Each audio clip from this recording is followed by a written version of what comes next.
This is Mr. Jesse Binnall. Did I get that right? You did. Wow. Mr. Binnall is an attorney for the Trump campaign and is lead counsel for the campaign in Nevada. He is currently a partner at the law firm of Harvey and Binnall. Mr. Binnall. Thank you, Mr. Chairman. Ranking Member Peters and members. There we go. Thank you, Mr. Chairman, Ranking Member Peters, and members of the committee.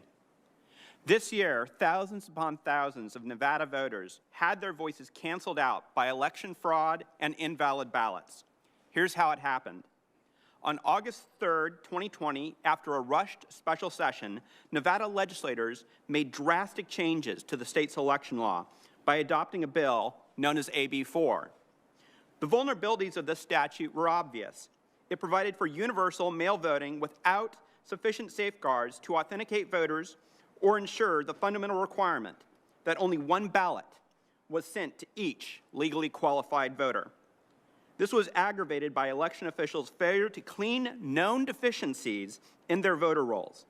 Because of AB 4, the number of mail ballots rocketed from about 70,000 in 2016 to over 690,000 this year. The election was inevitably riddled with fraud, and our hotline never stopped ringing. While the media and Democrats accused us of making it all up, our team began chasing down every lead. Our evidence came both from data scientists and from brave whistleblowers. Here's what we found. Over 42,000 people voted more than once.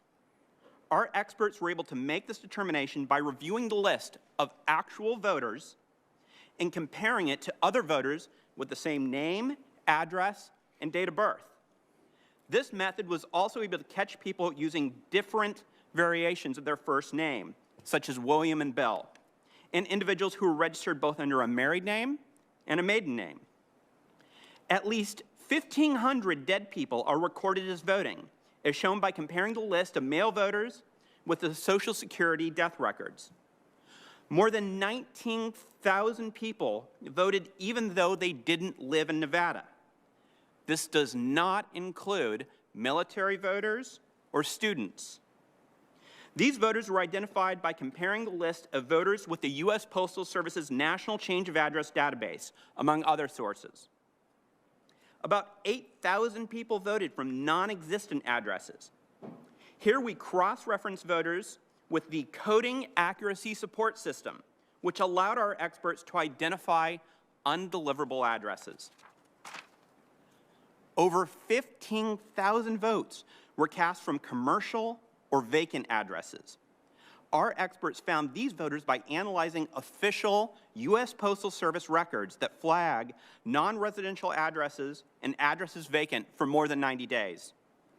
Incredibly, almost 4,000 non-citizens also voted, as determined by comparing official DMV records of non-citizens to the list of actual voters in the 2020 election. The list goes on. All in all, our experts identified 130,000 unique instances of voter fraud in Nevada. But the actual number is almost certainly higher. Our data scientists made these calculations not by estimations or statistical sampling, but by analyzing and comparing the list of actual voters with other lists, most of which are publicly available.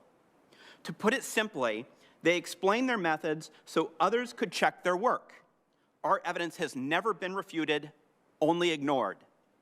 2 Clark County technical employees came forward completely independent of each other and explained that they discovered that the number of votes recorded by voting machines and stored on USB drives would change between the time the polls were closed at night and when they were reopened the next morning.